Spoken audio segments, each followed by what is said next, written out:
నమస్కారం అమ్మా. నమస్తే అమ్మా. అమ్మా, కొంతమంది మంగళవారం శుక్రవారం ఇలా ధూపం వేసుకుంటారు కదా ఇంట్లో. ధూపం ఎందుకు వేయాలమ్మా? వేస్తే ఎలాంటి లాభాలు ఉంటాయి? పాజిటివ్స్ ఏంటి, నెగిటివ్స్ ఏంటి? మనకి షోడశోపచార పూజా విధానంలో ధూపమాఘ్రాపయామి, సాక్షాత్ దీపం దర్శయామి అనే రెండు ఉన్నాయి. ధూపం తప్పనిసరిగా వేయడం అన్నది ముఖ్యమైనటువంటి అంశమే. అయితే ఆ ధూపం ఎట్లా వేస్తారు అన్న దాని మీదే అన్నీ ఆధారపడి ఉంటాయి. ఏదైనా సరే ఒకటి చాలా తక్కువగా ఉందనుకోండి, అందరికీ పంచిపెట్టాలంటే ఏం చేస్తాం మనం? కాస్త పదార్థమే ఉంది, అప్పుడు ఏం చేస్తాం? ఒక్క మామిడి పండే ఉందమ్మా, 10 మంది పంచుకోవాలి, ఏం చేస్తాం? రసం, అది ఆ రసాన్ని తీసి కొంచెం నీళ్ళల్లో కలిపి తలో కాస్త ఇస్తాం, మామిడి పండు జ్యూస్ అని. ఏదైనా సరే.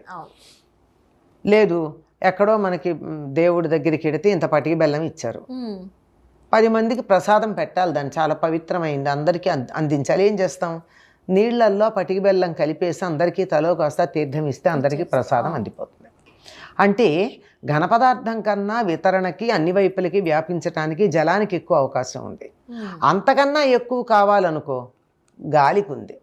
అందువల్ల గాలిలో గనక మనం దేన్నన్నా పంపించినట్టయితే ఎక్కువ మందికి దాని తాలూకు అనుభూతి దొరుకుతుంది. పంచదారను అందించలేం, కానీ కొన్నింటైతే గాలిలో చేయగలం కదా, పరిమళాలు మొదలైనటువంటివి.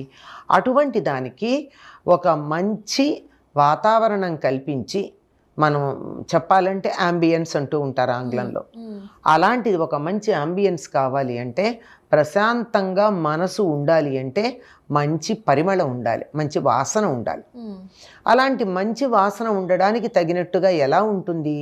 సెంట్లు అవి అయితే కెమికల్సే కానీ అవి ఎంతసేపు ఉంటాయో తెలియదు, అవి చాలా ఖరీదైనవి కూడా అయి ఉంటాయి. అందుకని దానికి సౌకర్యంగా ఉండేటటువంటిది, అందరికీ అందుబాటులో ఉండేటటువంటిగా చేసినటువంటిది ఏమిటంటే ధూపం వేయడం అని. ఈ ధూపానికి ఉపయోగించేటటువంటివన్నీ కూడా చాలా ఆరోగ్యాన్ని కలిగించేటటువంటివే ఉన్నాయి. అటువంటి వాటిల్లో ఒకప్పుడు ఇటువంటివన్నీ జాగ్రత్తగా పెట్టి, అంటే ఆరోగ్యానికి పనికొచ్చేవి ఏవైతే ఉన్నాయో వాటిని చక్కగా ఒక మంచి పొడున్లాగా తయారు చేసి, బాగా కణకణ మండుతున్నటువంటి నిప్పులు తెచ్చి దాంట్లో వేస్తే పొగ వచ్చి ఇల్లంతా వ్యాపించేది. మనం దేవుడి దగ్గర అనుకుంటాం పెడతాం, కానీ ఆ పొగ ఎక్కడికి పెడుతోంది? ఇల్లు మొత్తం పెడుతోంది. ఇల్లు మొత్తం అంతా కూడా దేవుడి యొక్క అనుగ్రహం ఇంట్లో ఉన్న మూలమూలలకి మూలమూలలకి మూలమూలలకి వెళ్ళింది. దీపపు కాంతి అన్ని గదుల్లోకి వెళ్ళలేకపోవచ్చు, కానీ ధూపం అయితే అన్ని గదుల్లోకి అన్ని మూలలకి వెడుతుంది. అందువల్ల తప్పనిసరిగా అక్కడ ఉన్నటువంటి దుర్వాసనలు పోవడానికి, మంచి వాసన రావడానికి ధూపం వేయడం అనేది మనకి సంప్రదాయంగా వచ్చింది. అయితే రాను రాను ఈ ధూపం ఎట్లాగూ అంటే అగరువొత్తుల్లాగా వేయడం మొదలుపెట్టాం మనం. ఈ అగరువొత్తుల్లో రసాయన పదార్థాలు ఉంటున్నాయి, అందువల్ల కొంత ఇబ్బంది కలిగించే అవకాశం కూడా ఉంది. రసాయన పదార్థాలు లేనటువంటి అగరవత్తులు ఏమైనా తయారు చేస్తే వాటిని వాడచ్చు.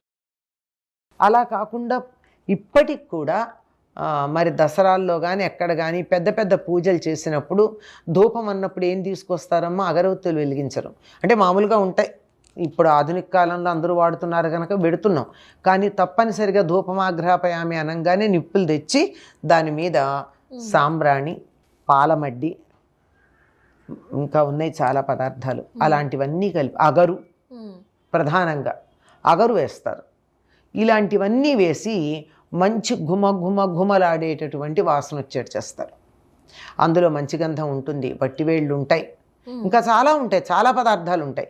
వీటన్నిటినీ కలిపి చేసినటువంటి ఆ పొడి దాని మీద చల్లంగానే గుప్పున పొగ వచ్చి అన్ని వైపులకి వ్యాపిస్తుంది.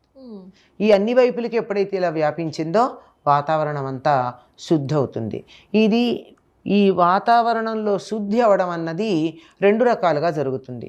ఒకటి, బయట కనపడేటటువంటి దుర్వాసనలు పోవడం, దోమలు, చీమలు, నుసములు లాంటి, చీమలు చెప్పలేం కానీ దోమలు, నుసములు లాంటి మన ఇబ్బంది కలిగించేటటువంటి ఆ క్రిములు లాంటివన్నీ కూడా పక్కకి వెళ్ళిపోవడం, ఇది జరగడంతో పాటు మీరు ఇందాక ఒక పదం వాడారు ప్రశ్న వేసేటప్పుడు, నెగిటివ్ ఎనర్జీ అని.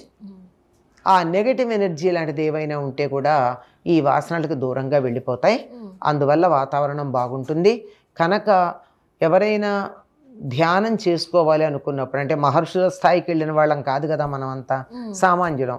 మనలాంటి వాళ్ళని ధ్యానం చేసుకోవడానికి కూర్చుని ఆ ధ్యానం పూర్తిగా కొనసాగాలి అంటే ఏదైనా సరే ఒక పరిమళం అక్కడ ఉండేట్టు పెట్టుకోవాలి.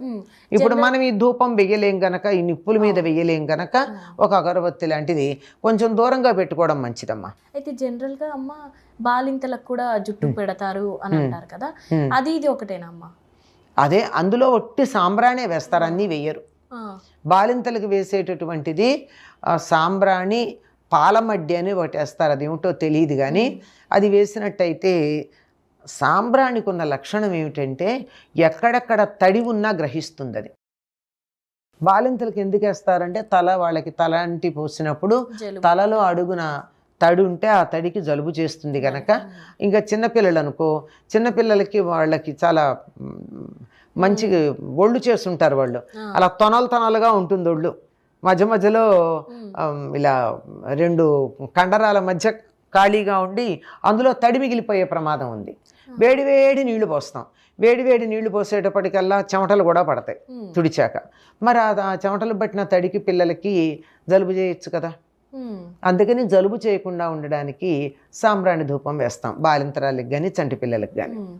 ఈ వేయడంలో కూడా ఒకటి, అందులో సాంబ్రాణి వేయడంలో ఉద్దేశం ఏమిటంటే తడిపోతుంది, ఎట్లాగో వాతావరణంలో ఉన్న నెగిటివిటీ పోతుంది. ఏవైనా ప్రతికూల స్పందనలు లాంటివి ఉంటే అవి పోతాయి, సానుకూల ప్రతిస్పందనలు అక్కడ మనకు వస్తాయి. ధన్యవాదాలమ్మా. నమస్తే అమ్మా.